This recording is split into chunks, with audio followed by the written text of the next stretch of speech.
Eu queria convidar a todos que abrissem a Bíblia no Salmo 23. Eu acabei não pegando... eu não sei se está... Pessoal do som, o controle eu acabei não pegando.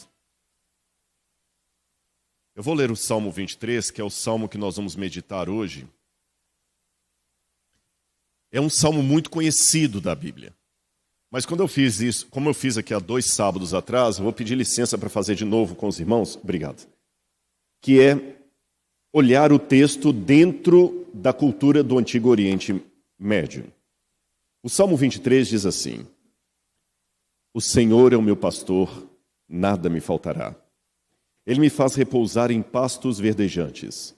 Leva-me para junto das águas de descanso, refrigera minha alma. Guia-me pelas veredas da justiça por amor do seu nome. Ainda que eu ande pelo vale da sombra da morte, eu não temerei mal nenhum, porque tu estás comigo. A tua vara e o teu cajado me consolam. Preparas-me uma mesa na presença dos meus adversários. Unges minha cabeça com óleo e o meu cálice transborda. Bondade e misericórdia certamente me seguirão todos os dias da minha vida, e habitarei na casa do Senhor para todo o sempre. Bom, se a gente for olhar esse salmo na ótica do Oriente Médio, a gente aprende muita coisa. A primeira delas que eu queria chamar a atenção de vocês, e fica com a Bíblia aberta, é que eu sou apaixonado com cachorros. Então vou dar uma informação canina do Oriente Médio para vocês. Um pastor de ovelhas sempre tem que ter um cão pastor com ele para cuidar das ovelhas. E ali eu tenho uma foto de um cachorro, de um cão pastor. E vocês percebam uma coisa, na coleira dele tem uns espinhos. Por que esses espinhos? Se um coiote, um lobo, um predador vier atacar o rebanho, ele vai primeiro no cão pastor. E tendo os espinhos aqui na coleira, o primeiro lugar que o coiote vai morder num pastor ou qualquer outro predador é na jugular. Então aquela coleira com espinhos protege o cão pastor. E do outro lado você tem algo mencionado na Bíblia Sagrada. Estão vendo aquele círculo de pedras ali? Poucas pessoas imaginam o que é aquilo. O aprisco. O que é o aprisco? O lugar onde ficam as ovelhas.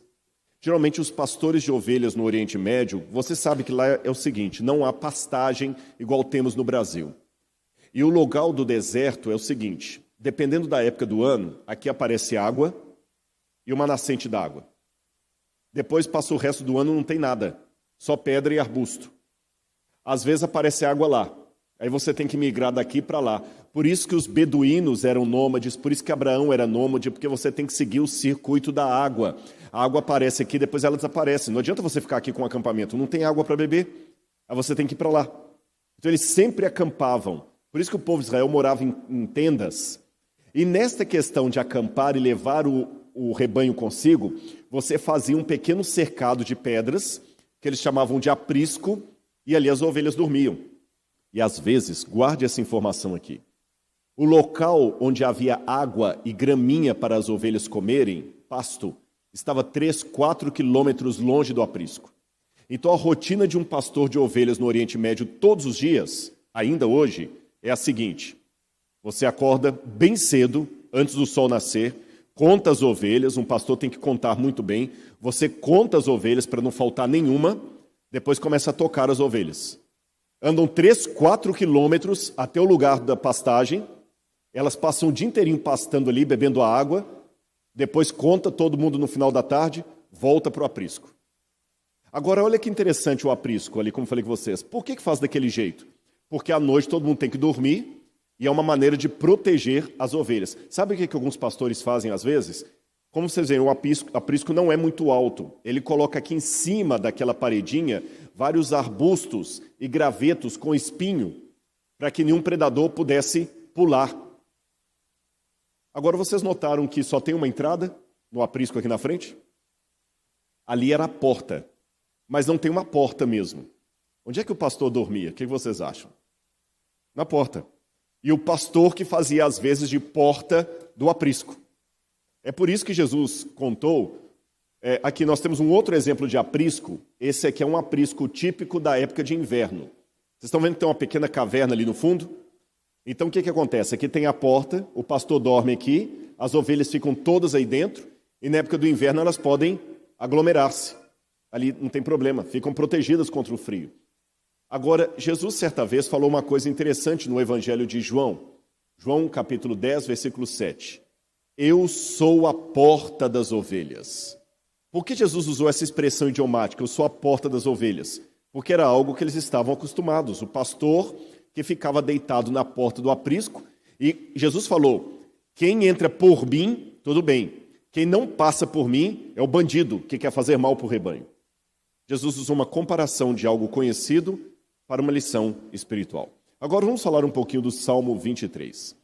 Já que o Salmo 23 é o Salmo do pastor, deixe-me tirar da mente de vocês um pouquinho aquela visão hollywoodiana do pastor de ovelhas como sendo quase um Lawrence da Arábia, com aquele turbante ali. Esse é o verdadeiro pastor de ovelhas do Oriente Médio. E muitas vezes crianças. Bem diferente do que vocês imaginam no filme, né? Agora, por que eles colocam crianças para cuidar de ovelhas? Olha que curioso. A ovelha é um tipo de animal que ela não acostuma com outro dono, senão o dono dela. Se eu tiver um rebanho de ovelhas e devo dinheiro para o seu Antônio, eu falo, Antônio, eu não tenho dinheiro para te pagar, mas faz o seguinte, eu vou tirar umas 10 ovelhas aqui e vou te dar. Ele não vai aceitar, a menos que ele seja açougueiro.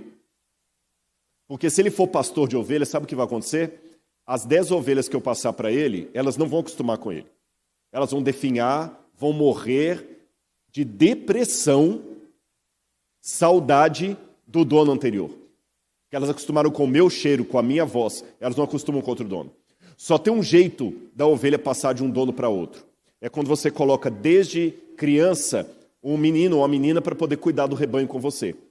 Aí o menino vai crescendo ali com as ovelhas, elas vão acostumando com o cheiro da criança. Se o adulto precisa se ausentar, aí tem a criança. Por isso você vê muito no Oriente Médio crianças cuidando de ovelhas. E uma coisa que chama atenção é que elas têm uma vida muito rústica ali no deserto. O deserto, gente, humilha qualquer um. Qualquer um. É no deserto que você vê realmente quem você é e como você é necessitado. E é interessante que a forma como o Salmo 23 está escrito no hebraico é um pouco diferente de como nós lemos em português. Porque a gente lê assim, o Senhor é meu pastor, nada me faltará. Você está faltando alguma coisa? Para mim está faltando um monte de coisa. Tem um monte de coisa que está faltando. Eu não tenho um submarino numa piscina no fundo da minha casa. Eu não tenho 3 bilhões de dólares no banco. Está faltando um monte de coisa. Quem tem problema, quem tem a deficiência física, está faltando uma perna. Às vezes o outro está faltando um olho. Está faltando cabelo. Então parece que a Bíblia falhou. Que diz que o Senhor é meu pastor, nada me faltará. Mas no hebraico não é assim que está. No hebraico está um pouquinho diferente. Aquelas letrinhas pretas ali, negrito, é como está em hebraico. Ali está o nome de Deus, que a gente fala Hashem, ou Adonai. Hashem Roi, o Senhor é meu pastor. Lo Asar, o Senhor é meu pastor. De nada terei falta. Essa seria a melhor tradução do hebraico. O Senhor é meu pastor, de nada terei falta. De nada terei falta é diferente de nada me faltará. Perceberam? Ou seja, se Deus está com você, você pode ter apenas uma meia furada. Você não vai sentir falta. O pouco que você tiver vai ser muito com Deus. É por isso que eu aproveito até esse momento, você que está assistindo de casa, e quero agradecer muito, muito a equipe do Mutirão de Natal. Eu participei disso aqui há 2 sábados. Fizemos aqui alguns leilões. Porque sabendo, a moedinha foi a que foi mais leiloada. Nós doamos uma moeda aqui, alguém arrematou aqui. E estou sabendo que vocês estão com a meta. Muito obrigado ao apoio da igreja. O Sérgio e a Marli não estão conosco hoje, eu acho que estão no Rio Grande do Sul, no sul do país. Mando meu abraço para eles se estiverem assistindo esse sermão também. E agradeço a toda a equipe aqui da Igreja de Botafogo, que sempre foi uma igreja muito unida nisso. Foi um prazer, mas eu sei que o mutirão não acabou ainda, né? Então temos que atingir a meta, tá bom? E quando atingir a meta, vamos dobrar a meta. Essas piadas agora ficam tão perigosas. Bom, continuando, vamos falar do pastor de ovelhas. Uma coisa que me chamou a atenção vendo pastores no Oriente Médio é que eles têm uma mistura de rudeza com delicadeza. Às vezes você vê um pastor de ovelha, porque são rudes mesmo, é gente do deserto. Eles não são assim maleáveis, não. Você vê, às vezes, um pegando um pedaço de pau e batendo na cabeça de uma ovelha. Mas, ao mesmo tempo, você vê o camarada com carinho, porque a ovelha, como eu falei com vocês, ela parece muito com o ser humano. Porque, olha, por exemplo, lembra que eu falei que, às vezes, como é que é o nome do cercadinho de pedras mesmo? Aprisco. E eu falei que, às vezes, entre o aprisco e o lugar das graminhas e da água, tinha 3, 4 quilômetros de distância. Então imagina que o pastor acorda e leva o rebanho 3, 4 quilômetros. Dá trabalho. No deserto você fica cansado. Quando as ovelhas chegam cansadas lá, se a água for muito corrente e a ovelha se assustar com o barulho da água, ela não bebe, Beto. Ela morre de sede do lado, mas não bebe. Parece com um ser humano. Pobre garota rica. Sabe, tem tudo ali do lado, mas não estica para beber. Se às vezes a água está suja, ela não bebe. E eu vou mostrar para você o que o pastor de ovelhas faz. A primeira coisa que chama atenção é que quando fala assim, ele me faz repousar em pastos verdejantes, você imagina isso aí, não é? É assim ou não? O Senhor é meu pastor, de nada terei falta. Ele me faz repousar em pastos verdejantes. Ah, que bonitinho. Só que isso aqui é o pasto verdejante do Photoshop. Posso mostrar o pasto verdejante de Israel? Esse é o pasto verdejante. Choca, não choca?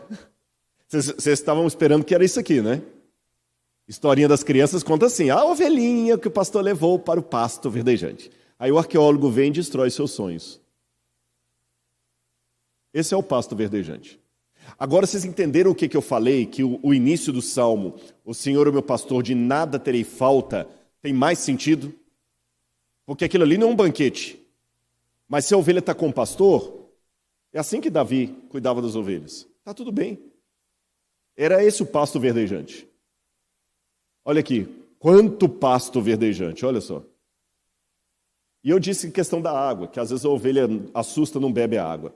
Olha as águas de descanso como é que são. Às vezes são águas barrentas, porque a água aparece no deserto. Num lugar desse, ela fica aí às vezes um mês e meio, depois ela desaparece e ela aparece no outro canto do deserto, obrigando o pastor com o rebanho a migrar. Às vezes a distância do aprisco para o lugar de pastagem, 3, 4 quilômetros, às vezes viram 10. Às vezes as situações que o pastor tem que ficar acampado lá perto, que não dá para voltar. Lembra que Davi, quando foi ungido como rei de Israel, ele nem estava com os irmãos em casa, ele estava num lugar bem longínquo. Agora, olha a paciência do pastor quando a ovelha não quer beber a água. Tem lugares no deserto que eles fazem um poço, às vezes de 20 metros, 30 metros de fundura. Aí uma coisa que eu sei que vai chocar vocês, o pastor bebe a mesma água que a ovelha bebe. Está vendo a ovelha colocando a carinha ali? Porque ele tira a água do poço, joga nessa pequena bacia de pedra ali, a ovelha vem e bebe, o pastor também vem e bebe. Mesma coisa. Aí eu falei com vocês que às vezes eles são meio rudes. Lembra que eu falei da menininha que bate? Olha lá, ela tá metendo a marreta na cabeça do... o pedaço de pau ali na cabeça da ovelhinha, mas ao mesmo tempo, olha a paciência. A ovelha, lembra que eu falei que às vezes a ovelha não bebe a água porque ela está com medo? O pastor vem com a mão e leva até a boquinha da ovelha para beber. Essa foto aí me chamou muito a atenção. O pastor pegou uma garrafa PET, encheu de água e deu na boca da ovelhinha como se fosse uma mamadeira. Porque, com certeza, por alguma razão, ela não quis beber a água do poço ali, a água que minou ali na terra. Ela não quis beber, para ela não morrer de sede, ele vai e dá de mamadeira para ela. E com um detalhe, para você essa garrafa PET é lixo. Para ele é o cantil dele. Porque, gente, no deserto não tem água. Tem até uma história, essa história é verdadeira. Sabe aquele famoso Sir Lawrence da Arábia, que era um espião e tudo mais? Tem uma história real que uma vez ele levou um sheik à Inglaterra, para visitar a Inglaterra. E quando o sheik estava indo embora, ele falou assim, olha, sheik, a gente quer dar um presente para o seu sheik, que tinha dinheiro, era um sheik do deserto. O que o senhor quer levar daqui? Sabe o que o sheik pediu? Uma torneira. Ele pensava que a torneira é só você abrir, que a água estava na torneira. Então ele queria levar uma torneira para levar para não ter que buscar água de tão longe. Então, muitas vezes no deserto, já aconteceu comigo, às vezes eu estava com a água assim, dá um pouquinho de sua água, eles pegam, lá, toma. Na época do Covid é uma maravilha isso, né? E ele bebe naquela mesma garrafa PET ali. Eu sei que para você, fala assim, ai que nojo, é verdade. Mas, por outro lado, olha que amor. Ainda que eu ande pelo vale da sombra da morte, não temerei mal nenhum. O vale da sombra da morte é o Ad-Kilt. O Ad-Kilt é um vale que fica entre Jerusalém e Jericó. É esse vale aí, ó. Por que ele é chamado de vale da sombra da morte? Pena que o laser não funciona aqui, mas talvez o pessoal do som pode me ajudar. Vocês têm como colocar aquele mouse aí, não tem? Ó, exatamente, aí ó, a estradinha. Estão vendo essa estradinha? Onde o mouse está ali, é um homem andando, ó. Estão vendo? Tem um homem aí, ó. Então, às vezes, você tinha que passar com as ovelhas nesse lugar aí. Por isso que é chamado de Vale da Sombra da Morte. Porque se você cai ali, é um abraço. E o interessante é que a ovelha é um animal que tem muito medo. Muito medo. E pena que eu perdi uma foto que tinha, já procurei no computador, não achei, mas vocês vão imaginar. Eu tenho uma foto, que não sei onde está, de ovelhas passando por aí em fila indiana. É incrível, gente, é incrível. O pastor, ele faz uns gestos lá, uns sons estranhos com a boca, e as ovelhas vão todas atrás dele, faz a fila indiana, tudo bonitinho, sem medo. Eu não tenho coragem de passar, as ovelhas vão. Eu já vi, lá no Negev, um rebanho de ovelhas descendo, outros subindo, e você pensa assim, vai misturar tudo. Um pastor cumprimenta o outro de longe, começa a cantarolar, o outro a tocar um instrumento, um rebanho passa pelo meio do outro ali, olha, sem misturar nenhuma. Nenhuma. Aí eu lembro de Jesus no Novo Testamento que disse o seguinte, eu sou o bom pastor, eu dou a vida pelas minhas ovelhas. Elas ouvem a minha voz e me seguem. Jesus partiu de exemplos do dia a dia. Uma outra foto antiga lá do Vale da Sombra da Morte, as ovelhas todas passando ali. E novamente o Vale da Sombra da Morte. Por que a Bíblia fala que ele não temerá mal nenhum? Ele fala o seguinte, ainda que eu ande pelo Vale da Sombra da Morte, não temerei mal nenhum, porque tu estás comigo. E fala, a tua vara e o teu cajado me consolam. Peraí, isso aqui dá um nó. Sabe por quê? Se ele falasse assim, ainda que eu ande pelo Vale da Sombra da Morte, não temerei mal nenhum, porque o Senhor está comigo, tudo bem. Mas ele fala, a tua vara e o teu cajado me consolam. Sabe por que é complicado? Eu vou falar com vocês o porquê. A primeira coisa que me chama a atenção, como eu havia dito, as ovelhas são muito medrosas, certo? Mas se o pastor está com elas, parece que elas perdem o medo. Essa foto não é minha. Essa foto foi tirada pela Reuters, na época da Guerra do Golfo. Lembra que na época do Bush pai, George Bush pai, eles colocavam fogo nos poços de petróleo, explodiam. Estava tendo explosão lá que vocês sairiam correndo desesperados. O pastor de ovelhas estava numa rodovia e elas todas aqui juntas. Elas andam igual, como se fossem aquelas legiões romanas, assim, todo mundo juntinho. Elas ficam todas juntinhas. Se o pastor estiver ali, agora se o pastor sai, cada uma vai para um canto, elas debandam. Explodiu, se o pastor está perto, as ovelhas se juntam perto do pastor. Quando é porco, cada um corre para um lado. Você é ovelha ou você é porco? Na hora da explosão, você se junta com seus irmãos ou você procura o seu canto? Agora, a questão da vara e do cajado. A princípio, não é bem para proteger. Ali você tem o sarcófago do Tutankhamon. O Tutankhamon era um faraó do Egito. E embora no Egito a profissão de pastor de ovelha era a ralé da profissão, paradoxalmente falando, o faraó era tido como o pastor do Egito. Por isso que muitos faraós, no esquife deles, você tem o faraó com esses dois instrumentos aqui. Estão vendo ali na mão do Tutankhamon? Sabe o que é aquilo ali? A vara e o cajado.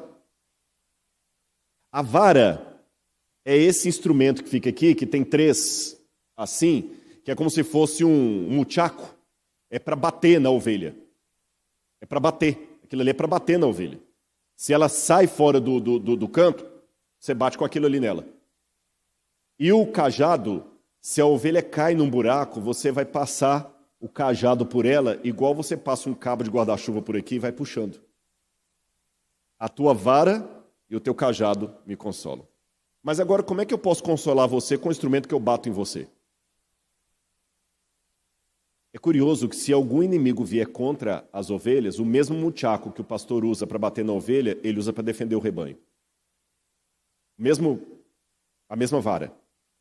Mas Deus pode me consolar machucando? Bom, às vezes sim. Nós vivemos hoje numa época em que é proibido proibir. Que ninguém mais pode castigar, não pode punir. Deus não castiga, Deus não pune. Essas coisinhas que vão sendo ditas por aí, que não são bíblicas.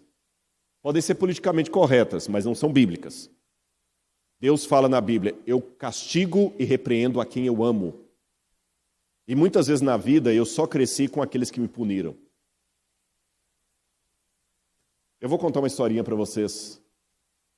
Na época de Israel, quando Israel estava em guerra com o Egito, que eles tomaram a península do Sinai, em 1976, muitos pastores de ovelhas ficavam ali na península do Sinai e também no Negev. E quando os guias turísticos iam para lá, era uma região meio complicada. Até hoje ele é militarizado por causa do canal de Suez. Aí um pessoal estava vendo aquele monte de rebanhos de ovelha do lado de fora do ônibus e o guia dentro do ônibus dando explicações similares a que eu estou explicando para vocês. E quando o guia ia passando e explicando, o pessoal, que legal, deixa eu tirar foto. Nem tinha celular na época, hein? Olha, eu vou parar rapidinho, vocês tiram foto e voltam, tá bom? Tá bom. Quando começaram a tirar foto das ovelhas, um pastor pegou uma ovelhinha do meio das outras, trouxe até um local assim, e com um pedaço de pau, quebrou a patinha da ovelha. Essa foto não é a foto real, é apenas para ilustrar. Ele quebrou a patinha da ovelha e começou a arrumar. Todo mundo achou aquilo um absurdo. Fazer isso com um animalzinho. Não tem sociedade protetora dos animais nesse país? O guia, quando viu o reboliço, foi lá saber o que estava acontecendo. E falou, calma pessoal, vou traduzir para vocês. Essa ovelha aqui é uma ovelha que sempre foge do meio das outras. Ela sempre foge. Lembra que eu falei que o pastor conta as ovelhas aqui, conta lá? Aliás, isso ilustra até uma parábola de Jesus, né? Um homem tinha 100 ovelhas e ao contá-las, viu que faltava uma. Ele largou as 99 no deserto e foi atrás da que se perdeu. Olha o que acontece. Esse pastor, ela sempre se perdia. Contava, estava faltando. Ele ia atrás dela, deixava as outras com alguém ali. Lembra que eu falei a dificuldade de alguém ficar cuidando das ovelhas? Trazia. Uma vez ela estava com a lã cheia de carrapicho. Outra vez uma cobra estava picando. Ele gasta com o veterinário, gasta com tudo, mas não adianta. Quando ela melhora, ela vai embora de novo. Aí alguém falou, rapaz, vende essa ovelha para o açougue, se livra dela. Mas o pastor dizia, eu amo tanto esse bichinho que eu não tenho coragem de fazer isso. Mas o único jeito de deixá-la sã e salva, junto com as outras, é quebrando a patinha dela. Porque assim ela não vai poder ir embora. Mancando, ela não vai para longe. Dói mais em mim do que nela. Ela não entende por que eu sou o pastor dela e estou quebrando a patinha dela. Mas eu tenho que fazer isso. Agora, lembra que eu falei com vocês que às vezes o aprisco e o local de beber água ficavam quilômetros distante? E enquanto todas as outras andavam, aquela tinha que ser carregada. Eu estou indo para a parte final do meu sermão e eu quero perguntar para você. Você que está assistindo de casa, você que está acompanhando em qualquer lugar do Brasil, você que está assistindo aqui, o que será que Deus tem que fazer para levar você para perto dele? Às vezes ele vai te dar água numa garrafinha PET com todo carinho. Às vezes ele vai guiar você pelo vale da sombra da morte com todo cuidado. Às vezes ele vai ter que quebrar a sua patinha para você entender que precisa dele. Eu só sei de uma coisa. Quer me dando água, quer me machucando, ele ainda é meu pastor. E de nada eu terei falta. E o que será que ele vai precisar quebrar em mim? Eu não sei, meus irmãos, mas eu posso dizer de público para vocês. Deus já me quebrou muito mais do que uma perna. E apesar de não ser masoquista, eu agradeço a Deus pelas vezes que Ele me machucou. Porque Deus não machuca por mera vingança, por capricho, por sadismo. É como pastor, para proteger. E o término do Salmo diz: preparas-me uma mesa na presença dos meus inimigos. Unges minha cabeça com óleo, o meu cálice transborda. Esses 2 vasos aí, na verdade é um vaso só, é da coleção do Museu de Arqueologia Bíblica do NASP. São originais dos tempos da Bíblia. E era um vaso para unção. Porque hoje, quando você vai para um restaurante, você já viu que eles oferecem um chocolatezinho de menta? Ou um chicletinho? Óbvio. Você tem uma reunião de negócios, comeu coisa com cebola, está com halitose. Aquilo ali disfarça um pouquinho de maneira delicada e discreta. Nos tempos bíblicos, as pessoas não tomavam banho todo dia. Então fazia parte das boas-vindas eu ungir sua cabeça com perfume quando recebia você para comer. Por isso que Jesus foi à casa de Simão e Maria Madalena foi e ungiu Jesus com perfume, como eu falei aqui 2 sábados atrás. E a ovelha se sente assim: unges minha cabeça com óleo, o perfume, para que eu possa comer junto, porque não estou tomando banho, então perfumo o convidado. O meu cálice transborda. Bondade e misericórdia me seguirão todos os dias da minha vida. E eu habitarei na casa do Senhor para todo o sempre. Agora eu vou mostrar 2 fotos finais para vocês. Jesus carregando você como uma ovelhinha. É assim que ele quer carregar você. Mas note que para que você possa descansar nos braços dele, a mão dele está marcada pelo prego da crucifixão. E do lado de cá, eu tenho um verdadeiro pastor do Oriente Médio. Esse homem deve ser mais novo do que eu. O deserto envelhece. Acaba com a pessoa. Quando Jesus falou, eu sou o bom pastor, é assim que ele fica. Porque ele, na cruz do Calvário, deu a vida por mim e por você. Então, nessa manhã,